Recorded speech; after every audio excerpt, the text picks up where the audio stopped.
Welcome to Traders Pulse office hours for February 11th, 2025. I'm Tom Hartman, marketing manager here at Traders Pulse, alongside Mike Christensen, our co-founder and CSO, and John Wage, our founder and CEO. We're always working to make Traders Pulse better day in and day out. Each week, we take a deep dive into all things Traders Pulse, answering your questions, gathering your feedback, and helping you get the most out of the best automated trading platform in the known universe. We've collected your questions over the week, so let's dive in. How's it going, gents? What's going on, guys? Good. We were just lamenting about the sideways chop in Bitcoin. That's just generally how I feel. The election's over. Bitcoin is sideways. Nothing really to pay attention to until this price are moving. I understand you did pretty well on a recent short, though, didn't you, Tom? I've nailed pretty much every one of the moves. Consolidation is my jam. I thought consolidation was what I always wanted to skip, but that's where I make the most. So it's just great. I love it. Yeah. I try not to be too happy about it because that's exactly when it goes the other way. Yeah. Don't let that ego get in the way of your performance for sure. Well, I do the John thing where I only measure in terms of number of risk that I'm taking. And so I'll never wake up and my account is blown ever again. Yeah. There you go. That's the way to go. Yeah. All right, so a nice crop of questions for the last week. Just to remind everybody, we always want your questions and your feedback. If you post them in YouTube comments, send us support tickets, post it on Discord, rent a blimp, painted in crop circles. We're going to take a look at it. And as we go, what I like about this stuff is that as we go, there's less and less of the same types of questions that we're used to. And so that means like we're doing a good job. And so we want to get to the point where, office hours is going to be like half all the cool things we're doing and then half like new product updates and stuff like that. That'll be pretty interesting for 2025. But for the moment, let's start with our first question, which is here. Hey, can I build in Traders Pulse an automated system that any stock that I buy in Robinhood will close as soon as it makes 3% or stop loss at 5%? The only thing that I want to be in charge of is buying the stock and forgetting about it. This version of this question came in twice, where the idea is that people want to manually trade, but Traders Pulse handles the closing of the position automatically. Is that something you guys have thought of? Is that something that we would ever want to build in? Because obviously we can't. The system doesn't do that at the moment. I mean, in theory, it's possible, right? You can send the entry, set up a take profit and a stop loss setting in your strategy. You send in the order for the stock you want to trade, and it should automatically attach the take profit and stop loss to a broker that supports it. Unfortunately, I don't believe Robinhood supports brackets, do they? No. Well, this user wants to send the order in manually, like directly at the broker. Yeah. And then we recognize that a position opened up inside of the account, and then we monitor that and close it.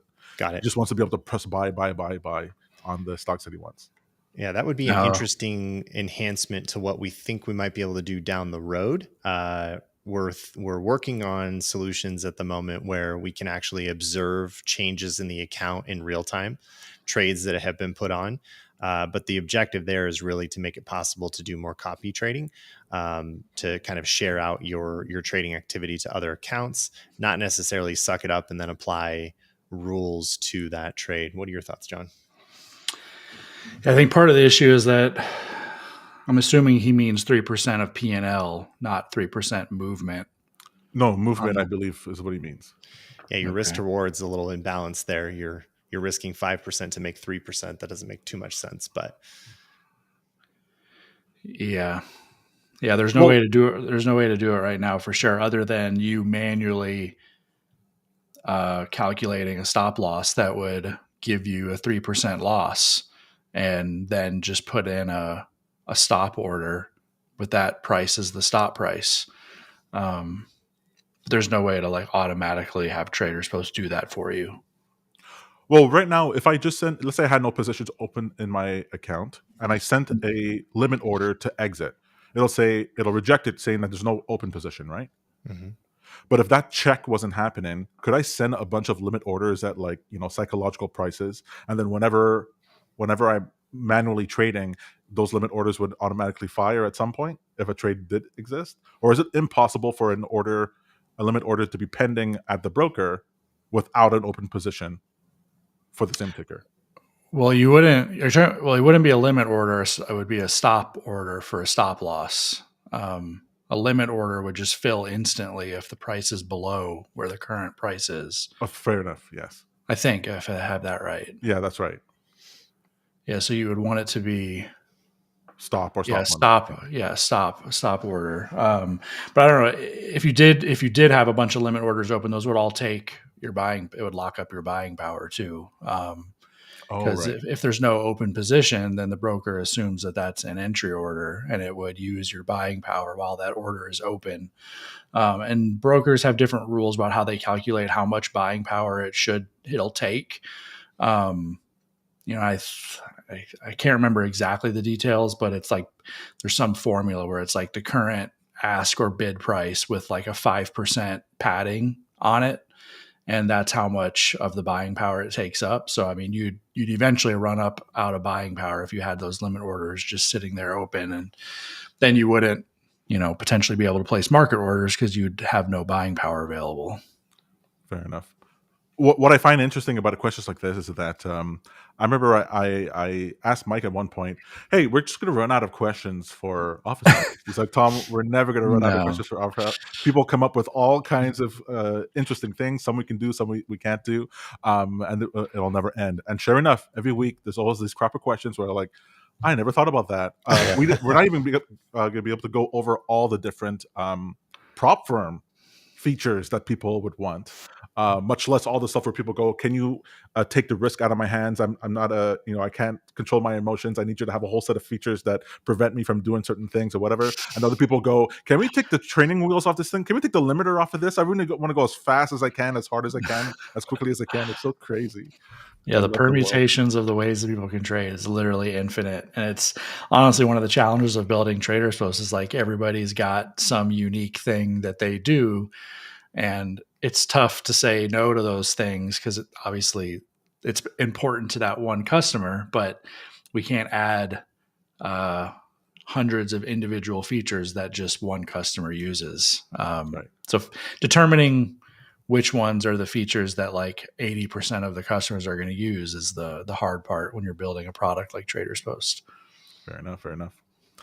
All right, next up, does the fractional shares option work with non-crypto brokers?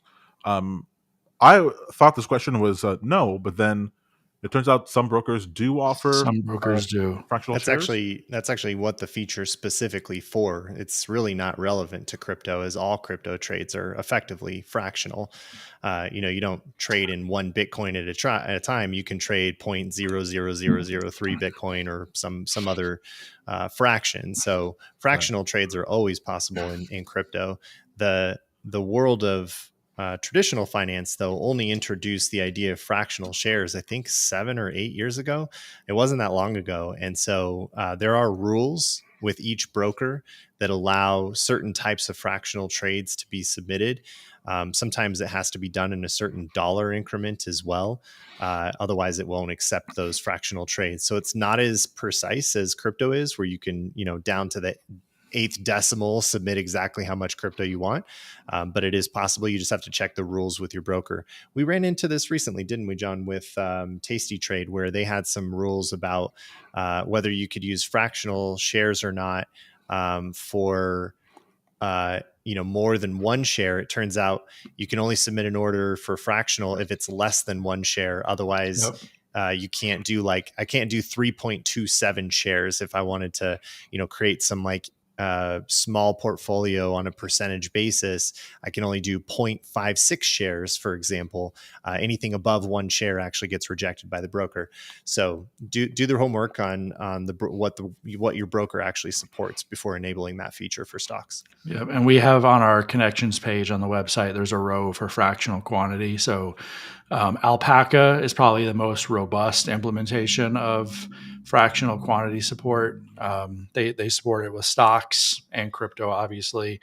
Robinhood's implementation is also really good.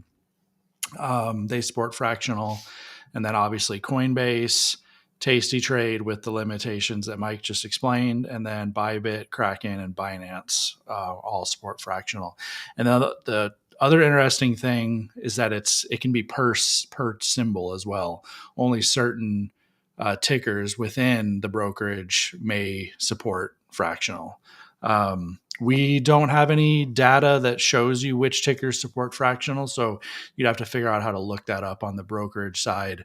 And then I thought the other interesting thing that I learned when integrating and adding support for fractional quantities in Traders Post was the origin of fractional quantities was not intended for individuals to trade fractional quantities. It was for exiting fractional Dividend quantities reinvestment.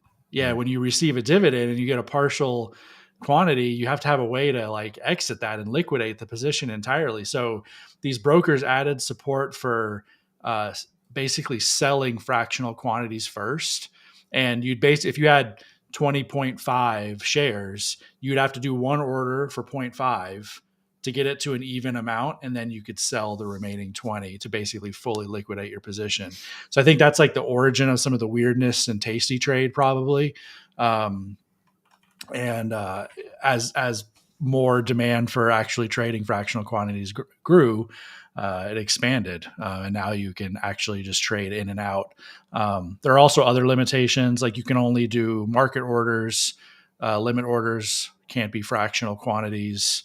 Because if you think about how it works, like it's actually, like normal orders are actually multiple transactions aggregated up into one order. But like if you sell 20 shares of something, you might be selling 10 to one person and 10 to another person. So you're getting multiple fills in that case, and that's kind of how it works on the back end. Yeah, I'm kind of curious what happens when they actually have to fill an order for a partial position. I'm guessing there has to be other market participants to fill up the remaining amount, because you can't. There's no buyer for 0.25 shares of anything. Probably. So there'd have to be another buyer for 0.75 somewhere else, and it's actually unclear to me how the execution works when you use fractional shares. Or I wonder if like market makers or even the brokers are kind of like aggregating these and like holding them for split seconds. That would be my guess. Yeah. Probably market makers are involved, which is why it's only limited to certain stocks. Right. And crypto is just pushing the demand for fractional shares. What are you talking about? Crypto just makes things easier. That's right. All right, so here's just a little bit of a vague question, but I wanted to bring up something here. So the person asks, is it one alert per subscription, or can you have multiple alerts on one subscription? Multiple. Yeah, you can have multiple subscription, can have multiple tickers, and you can send multiple alerts for different tickers to each subscription. The downside to that is you can only have one set of settings per subscription. So if all the tickers share the same settings, then you can do it all with one subscription. Yeah, that's always the distinction I wanted to make here, that it's interesting. Within the same asset class, you can send as many alerts, or you can have as many tickers with alerts set up as you like, which is super useful. That we had that option even before TradingView allowed alerts on watch lists, but now people are like starting to take advantage of that. But and there's no need to upgrade your plan. You have to change your plan accordingly. You only have to change it if you have a different strategy subscription, or if you want to connect different brokers. It's interesting how many times people don't understand necessarily that distinction. I don't know. There's nothing that states, hey, you're limited in doing this. But because people see limitations in these other things, they go, well, there must be a limit then in the number of tickers that can be assigned to the account. Yeah. There probably should. Sorry, go ahead, Mike. I was just going to say, we talked about that internally, that we need to be more clear on our pricing page, that this is really an all-you-can-eat buffet. Once you have a subscription in place, you can send as many alerts and as many different tickers within that asset class as you like. And that's really something we should, be pretty loud about, because I'd hate for people to come across the site and feel like, oh, well, I can only trade like one ticker on this one strategy subscription. But that's not the case at all. So we're going to make that more clear for sure. The flip side of that, which is also the people then also assume, a lot of people will assume that the strategies are siloing the ticker. And so they go, okay, well, if I have three strategies and they're each doing the same ticker but for different reasons, they should be separate. But no, they're all the same inside of the one broker. So That's you get right. this strange thing where you have unlimited tickers, but you have to make sure that that ticker is only assigned that one strategy. That's true. So And that's the distinction that's hard to make. yeah, and you can technically trade the same ticker multiple times with multiple different strategies, but you have to explicitly manage the quantity for each strategy. Because if you're not managing the quantity explicitly for each strategy, then when you go to exit it, it's going to exit the full quantity of the position in the broker, which may be quantity made up of 3 separate strategies. So maybe you have 3 strategies and each one has a quantity of 3 for a total of 9. And when strategy A exits, you need to only exit 3 so that the other 6 still remain there. So you can do it. You just have to make sure you set it up correctly. All right. So you don't send action exit because that'll just close the entire position. Correct. That's right. No. Well, you could send action exit, but you'd have to send the quantity with it. Right. Otherwise, Exactly. yeah. True. All right. Next up, my connection is working great. Right now, I connected 2 paper accounts with TradeVate via TopStep. I now want to add TradeVate via Apex, a different prop firm, also on paper accounts. My question, by adding a new TradeVate account via Apex, will this be considered just another paper account, or do I need to upgrade to 2 live brokers? So I just wanted to make the distinction here that you have a certain allocation of live brokers and a different allocation for paper brokers. It's true. This is something I think sometimes some people they forget. They just think of the broker connection and they're not really making the distinction, especially when you're dealing with the prop firm where they might be live trading on the evaluation account, on the paper account, and this weird thing that happens at the broker. I think one of the things we're going to be exploring soon, of course, is a more a la carte pricing model where you can add as many of these additional features that you want, including paper accounts. One consideration that I think we're making, though, is distinguishing between paper accounts and prop firm accounts, because they're really kind of treated differently, especially by the prop firms themselves, and we can sort of isolate them separate from the paper account limitations. So as we build out the pricing model, we're likely to integrate more prop firm specific features that allow you to decide how many prop firm accounts you want in your account, and you would just pay for each one individually. Or it just got me thinking, I wonder if it makes even sense to simplify it and just like get rid of the distinction. It's just you're allowed X number of connections, no matter if it's live, paper, or prop firm. I don't know if that makes it better or worse. It definitely simplifies it in one way.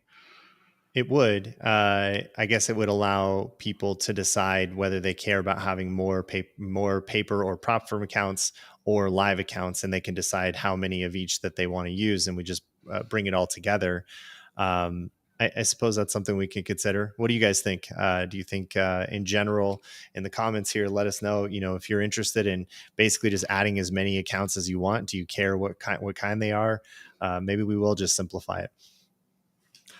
What I want to do is avoid the Webflow situation, the nonsense that's going on with their pricing changes every 3 years, where now it's like you have to have a workspace for the Webflow for the hosted website, and then you have to have a freelancer account, and then agencies, and then individual seats, and then the designer and editor, and people in the forums are just blowing up.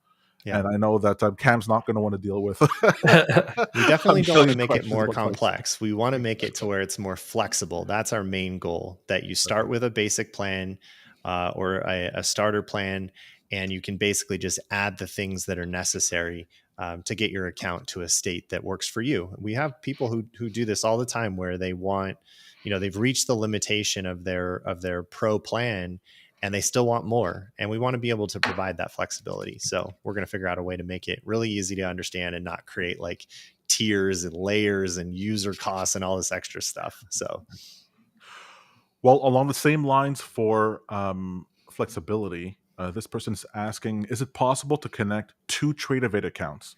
I use TradingView for TopStep and I use TradingView for Apex. Mm-hmm. So I'd like to use the same TradingView alerts to send to each of these accounts. Yep, 100% possible. Yeah. So just because you have TradingView with one prop firm doesn't mean you can also have TradingView connected with a different prop firm. Yeah, it's just a different login, different username and password. So when it's all going to go through TradingView.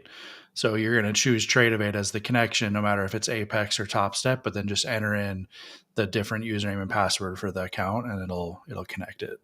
The same concept would be true if you have, let's say, multiple Top Step logins that you wanted to connect as well, and they each had their own TradeAvate accounts connected to them. I can log into account number 1 using a connection, then I can log into account number 2 using another connection, log in account number 3 using another connection, and so on and so forth.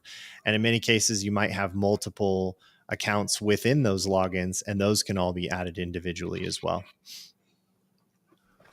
Ultimate flexibility like that. How can a trade appear as completed in the status logs, yet canceled in the order details at the same time? Yeah. So it's probably something that is actually improved in a release that's coming up. But the completed status is like, were we able to successfully send the orders to the broker? That's what it means, that like we've completed it from a trade and order submission perspective. Like we didn't encounter any API errors. We were able to submit the order successfully. Whether the order gets filled after that doesn't affect the like status of whether or not we were able to submit those orders successfully. So in the future though, we want to add additional statuses on the trade that would show you like what the status is of all the orders that were submitted as a part of the trade. And a trade can have multiple orders. It can actually do multiple things. It can cancel orders. It can submit an exit. It can submit an entry.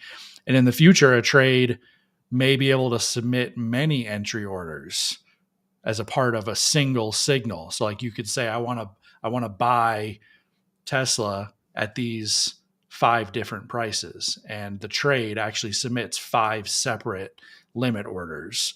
So it's really just like a user interface UX thing that we need to improve to make it clear that like the trade was submitted successfully, but then here are the statuses of the orders.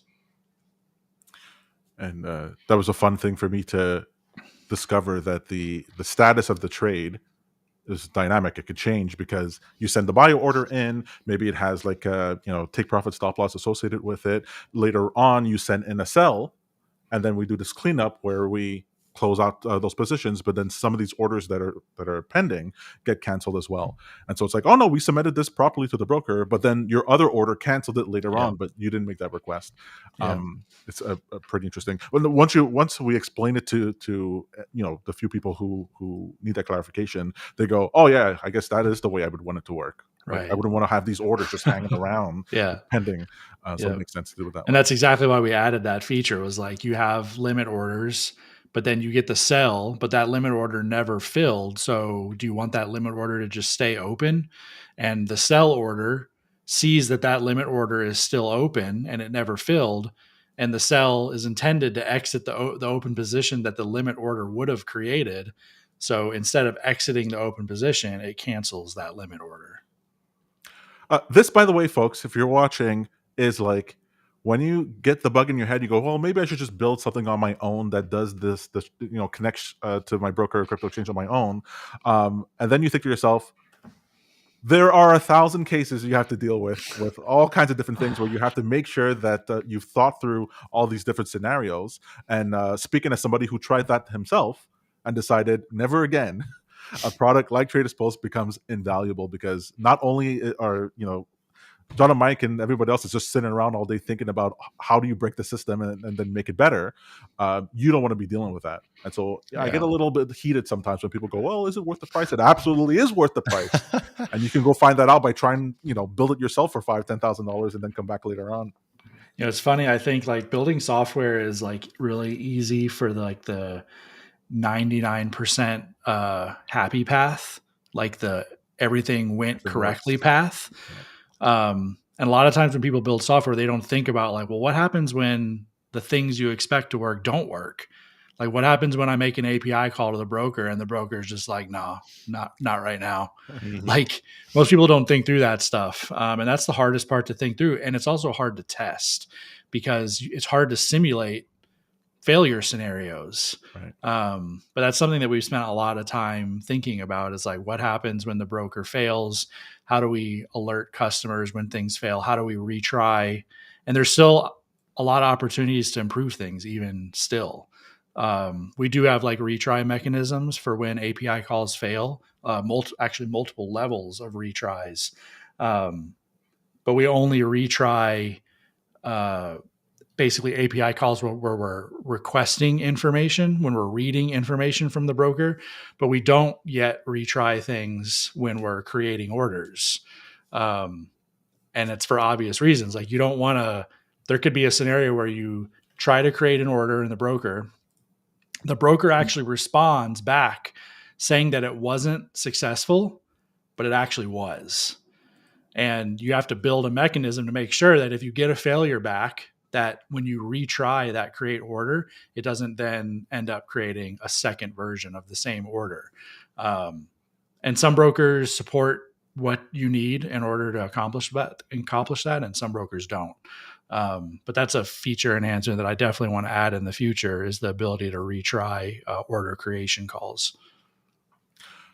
Just as a quick shout out at the end there. So just imagine that TradingView, a giant company that we love, their alert system that you're relying on in order to send your automated signals, if you have an error with that alert for some reason, you can't inspect what's going on with that. You can't see what's going on underneath the hood with all that. But with Traders Post, you can. You get to see all the debugging information. You get to see everything that you need in order to try to figure it out. So just to show the level of thinking that this stuff that that we're surfacing, we don't necessarily have to do it, but we want to do it to empower you in order to figure out what's going on.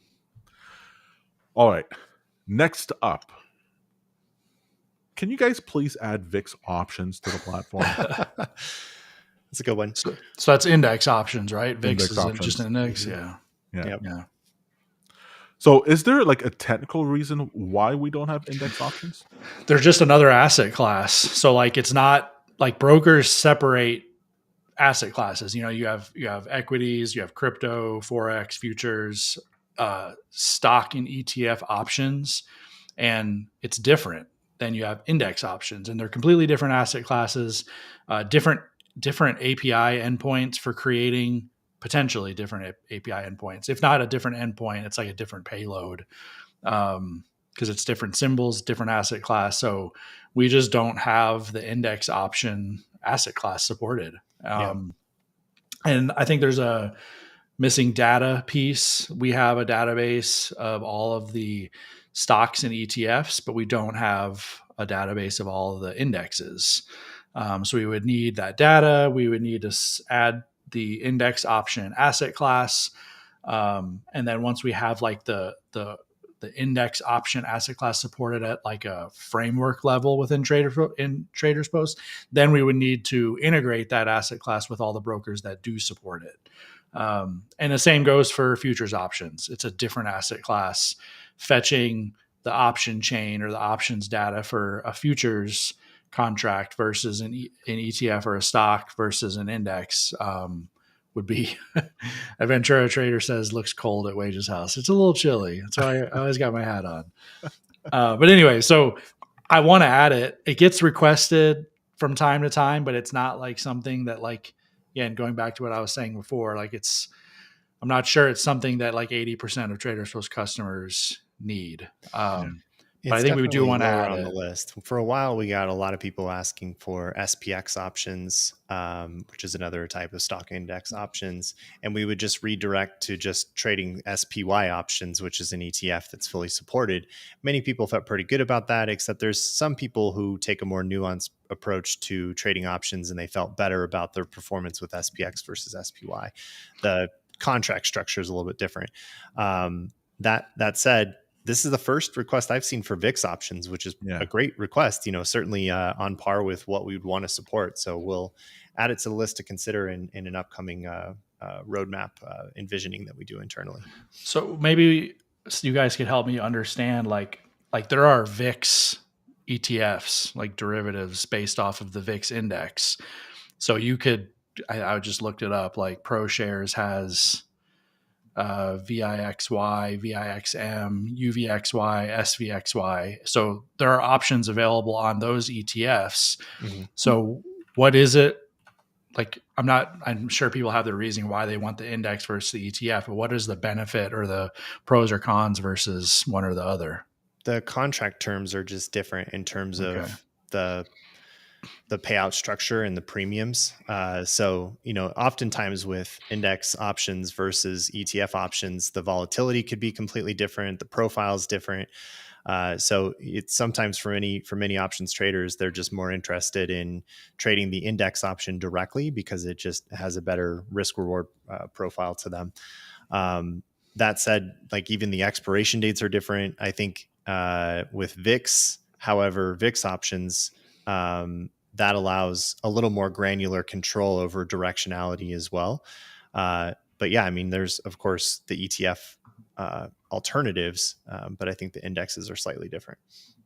Gotcha. Also, do you remember Volmageddon that was like triggered with the XIV exploding? Right. And so all those people thought they were properly hedged. They were properly exposed to VIX, and it turns out the trade was totally right, and the ETF just completely blew up and it got delisted. Yeah. But you wouldn't have had that problem with VIX options. That's right. Right. I figure these people, though, I don't know this for sure, but the people who are asking for this, they're not using it for hedging. They're using it to actually trade. So yeah. When I come across these customers around here, but I'd like to, it's something that I want to do when I hear this request. I'd like to get on a call with one of these people to kind of understand the motivations and kind of like what's driving them to want to use index options for trading versus the ETF, just so I can understand better. I think this is a good opportunity to ask in the comments here if anybody has any insights as to why they prefer index options. We'd love to hear it. All right, so general question here, smally but a goodie. Can I execute live trades if I'm still on a trial account with Traders Post? Or can I only execute paper trades? You can. You just have to manually approve the trade. So one of the core features of a paid account in Traders Post is the ability to auto submit the trade to the broker, to where when the alert comes into Traders Post, there's no interception where you have to approve it. It just goes straight to the broker. And of course, you can disable that. Some people don't want auto submit, and they manually approve or reject every trade before it goes to the broker. But on the 7-day trial, you can set up a subscription to a live broker. And when the signal comes into Traders Post, you can click approve to send it to the broker, but it won't go automatically. Oh, you doing it? You got it, Tom. The next one. You guys hadn't tried Schwab yet. Man, I'd love to. Schwab doesn't like us. I don't know why. We could use your help here, guys. Honestly, at Turbo, anybody who's interested in working with Schwab, if you can reach out to Schwab directly through your account and ask them if they can support Traders Post, I think it would be really beneficial. We're continuing to try to reach out and determine how we can get the integration completed there, but we haven't heard back from Schwab yet. So in general, we're going to be keeping Schwab as sort of a coming later kind of status. It's definitely not coming soon until we hear back from them. Sander mentions, don't index options carry more leverage? Yeah, I believe so. I believe they do. Yeah. Like I said, the term structure is a little bit different. All right. Next up. Good morning. Is the max strategy positions at the broker level a configuration that will be applied per strategy or for the whole broker account? If for example, if I have strategies 1 and strategy 2, strategy one has an open position and strategy 2 webhooks get a signal to buy, will it fail or will it allow it? I'm trying to limit my strategies to one position. So one broker, 2 strategies, one position max per strategy. So that setting exists at the broker level. When you're editing the connected broker within Traders Post, that's where this max strategy positions field exists. So it gets applied at the broker level. So if you set it to 5 and you already have 5 open positions, completely unrelated to Traders Post even, then when a signal comes in for your strategy, it's going to see that there's already 5 open positions and it will reject the trade. So it's at the broker level. And there's also some nuance with how that functionality works. That's pretty important to understand, that we can't enforce that limit exactly in all scenarios because we're submitting orders to these brokers in parallel across different processes. So there's no way for us to atomically, and I'm using words on how to describe it at a technical level. I don't know how to describe it any other way, but like atomically means that like I can lock something to ensure that I can fetch the open number of positions and then I can submit an order and nothing else is going to change that number of positions elsewhere. But we know that you could submit an order directly in your broker, or you could have another automated trading system that submits an order and changes the number of open positions after we fetch the number of positions that are open from the broker. So imagine you have, I guess a good way to explain it is like you have two people trading the same brokerage account and they're communicating with each other. Hey, I just opened a position. Well, they could get out of sync with each other via like timing race conditions. And you could end up basically going over that limit because of that. And there's just really no way for us. Again, these are like timing race conditions that are rare. But if you had multiple strategies trading the same brokerage account, you could get in a scenario where one strategy checks to see how many open positions there are. It submits the order, but then at the same time, another strategy is also submitting an order and they both think that they're under the limit. And then you end up going over the limit by one because both of them try to submit an order at the same time and they both end up opening up a position at the same time. I don't know if hopefully that was a lot of nonsense, but hopefully that makes sense. Absolutely. There's a lot of makes sense. It's just that exactly. So we can't promise that your max position size is always going to be under all circumstances. Right. It's a guideline. Yeah. It'll get you close. It's never going to go over by like a huge amount. Usually it would be just over by one. It could also cause it the reverse to happen, where one strategy is exiting a position, which would have brought you below the limit, but then another strategy checks and it fetches the list of open positions right before the other strategy exits the position. And it would look like, oh, hey, this other strategy exited the position. But at the same time, the other strategy saw that position was still open and counted it. And then the check fails and it rejects the order because it thinks you're at the limit. Soon everything is going to be on blockchain and we won't have this problem anymore. We'll always know the state. Well, that's going to slow everything way down, isn't it? Yeah. There are no race conditions because it just takes forever. The time can take. Please don't speak ill of Cardano. Cardano solves everything. All right. Next up, why do multiple sub accounts at the same broker or crypto exchange count as separate broker connections? Why can't they all be one? Well, I mean, this is the convention we're going to change here, where we're going to stop referring to it as brokers and more broker accounts. We're referring to the broker account connection. I mean, just think of it like, I guess a good way to think about it is like IBKR has the ability to have sub accounts, and advisors usually use these sub accounts, and you could have 5 million sub accounts.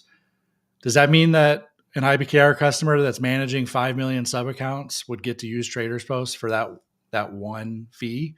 Right. That's why it's billed at a per account level, not as like a brokerage type level. It just doesn't make sense financially for us because you're trading multiple accounts, and it costs more for us if you're trading multiple accounts. So the implication that this person was saying was that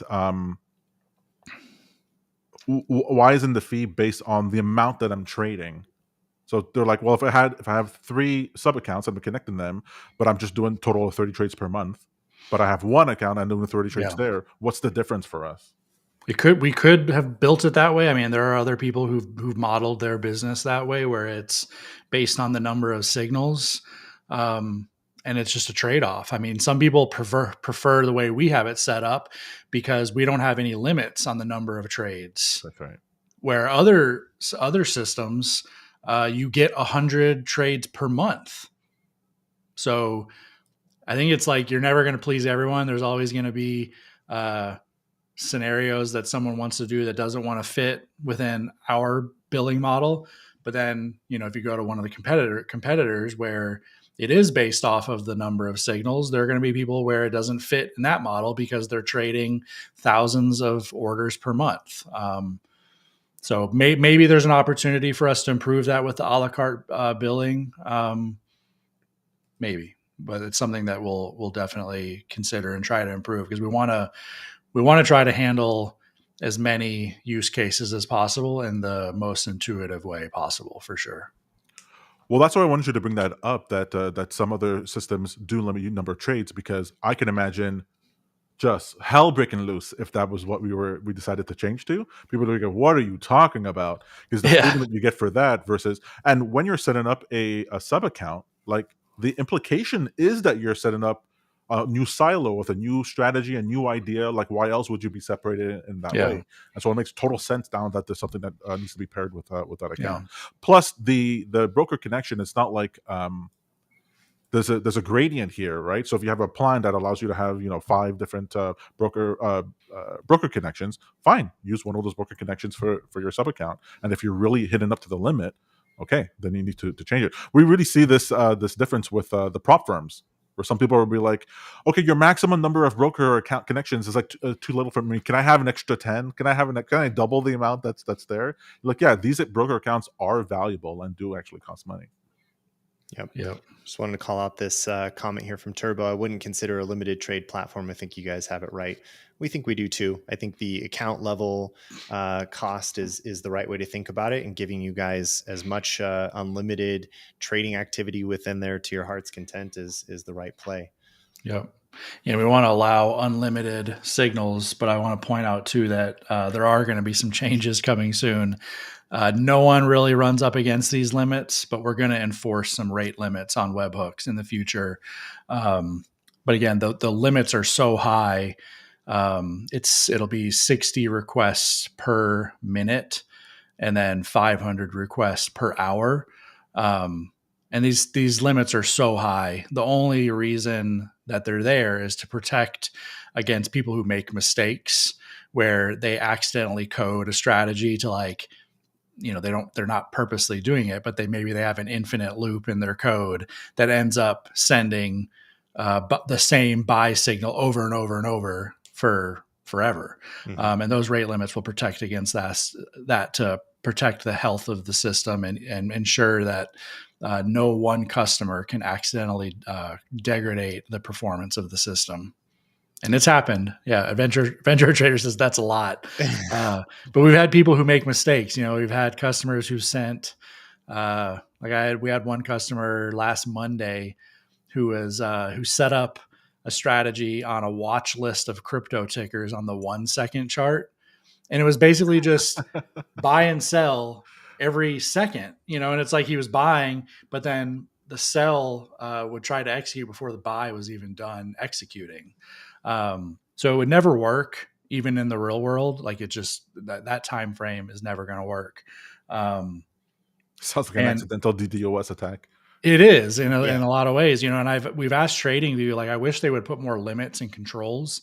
Cause right now, I mean, I shouldn't say this on air, but basically you can use TradingView and their system as a DDoS tool. Like, you can basically set up 400 alerts, and each alert is a watch list of 1,000 tickers, and then have a Pine script strategy that basically just triggers an order over and over again, and then set up that same strategy on 500 different watch lists. And you can basically use TradingView's backend to send DDoS attacks. There's a new chapter for the anarchist cookbook right there. Thanks a lot, John. Yeah. But it's crazy. Like, I wish they had more limits. Like, we never want anyone to set up a strategy on the 1 second chart. Like, it's never going to work. And we just don't want to even have to deal with the traffic from that. Yeah. So it's fair to say, kind of coming back, like, we do offer unlimited support for your trade activity at the account level within our acceptable use guidelines. And this is very high acceptable use guidelines, where you can send quite a bit of trades in a given period of time. 60 trades a second is quite a bit. So plenty of room to still trade quite frequently. Yeah. If you were to do that persistently for the whole day, that's like 50, I don't know the exact math. It's like 50,000 trades a day. And then if you're also setting up email notifications. Oh my God. Right. That's on us as well. We get charged for each email that goes out. Right. Yeah. So like that's also part of the reason why we want those limits there. Right. I'm going to back up just a little bit here. We got this question here from Aventura Trader, wondering if there's a way to send a message to close all open positions before placing a new entry order. I've done it on other platforms and it was handy. We've received this request elsewhere. It's on our roadmap and we like this idea as well. I think it's another type of action that we would add to the webhook request. So you can actually send like an action equals close all command, which would close all open positions. Yeah, and I think that kind of goes back to what I was saying earlier about our trade plan in the future, potentially having the ability to submit multiple orders. Mm-hmm. That would be an action that would potentially result in multiple exit orders. Yep. Very cool. All right. And finally, I read something here previously that mentioned that people are able to subscribe to my subscriptions.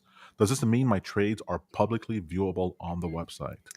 Yeah, no, it is definitely not the case. And I'm going to update our documentation on this one to clarify that everything is private unless you explicitly share with other people. You have to give them access to your subscriptions through your dashboard, through your Traders Post account. So definitely nothing is public automatically, and you can rest easy knowing that your intellectual property and your trades and all of that stuff is fully protected on our platform. Yeah. That's right.